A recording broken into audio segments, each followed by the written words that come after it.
Hello student, I hope you all are safe at home. Today we are going to start chapter number 5, Movement Towards Independence. The period from 1920 to 1947 is considered as Gandhian age and the Gandhian movements of struggle for independence. This second stage of national movement of India is the struggle for having constitutional rights. Moreover, it is the struggle for the freedom of India too. This struggle passed through a stream of events and there was a uniform effect of it. So, in this chapter, we will observe the effects. Now, Simon Commission, 1927.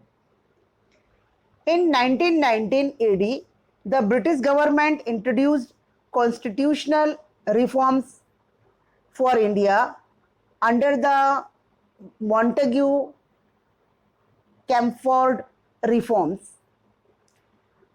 Briefly, these reforms were known as Mountford reforms.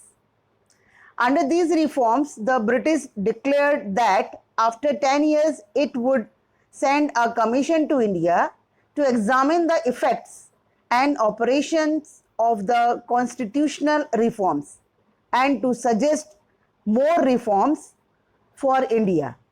However, instead of 10 years, the British appointed Simon Commission and sent it to India within 2 years. Now, People's Boycott. Simon Commission came to India in November 1927. The commission consisted of Sir John Simon and 7 other members. All of them were members of the British Parliament. Not a single Indian was included as a member in the Simon Commission.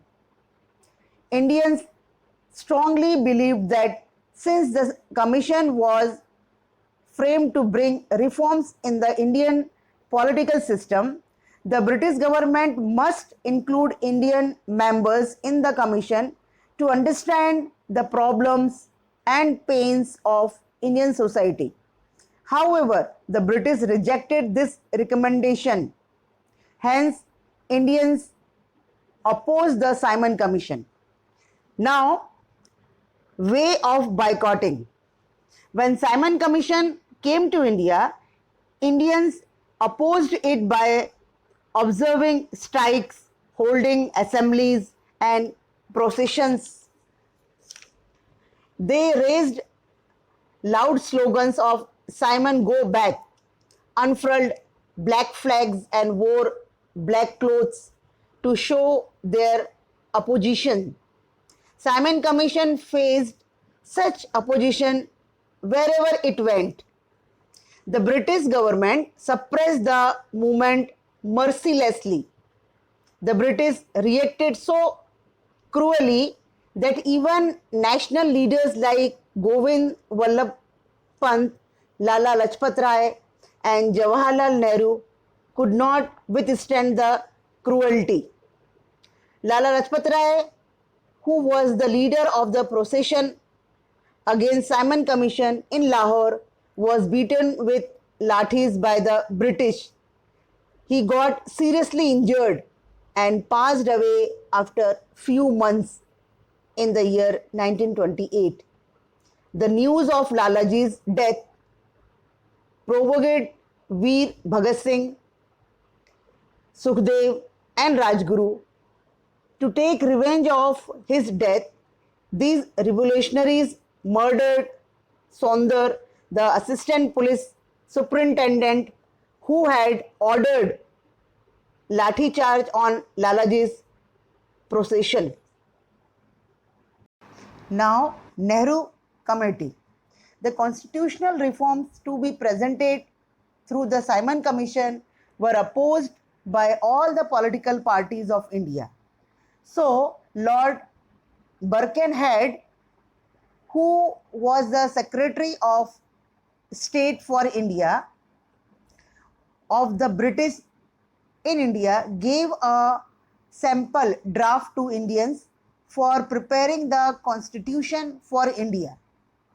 In this draft, Birkenhead stated that the Indian leaders of all parties should together formulate constitution and present it to the British government. The British would then study and approve if appropriate. The Indians took up this challenge. The National General Assembly, under the leadership of its president Motilal Nehru, drafted a report. This report was known as the Nehru Committee Report. This report was later known as Nehru Report.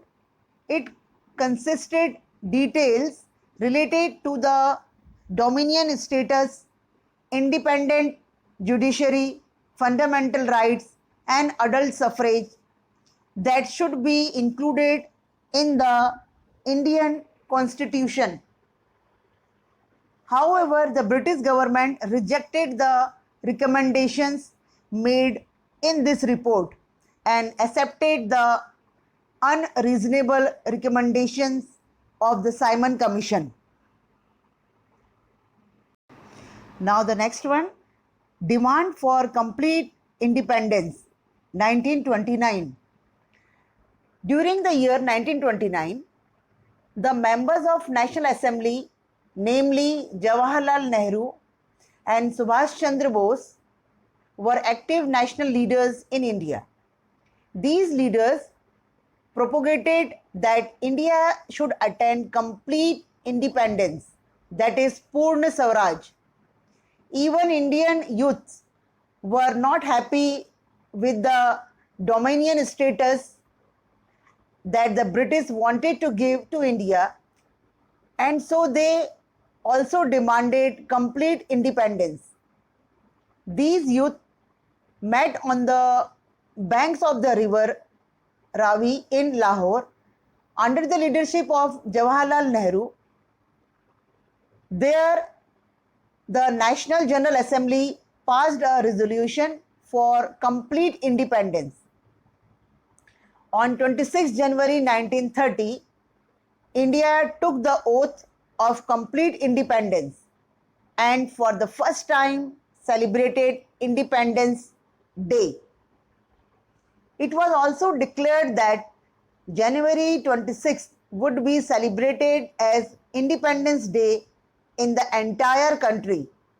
Since then, January 26th has become memorable for all of us.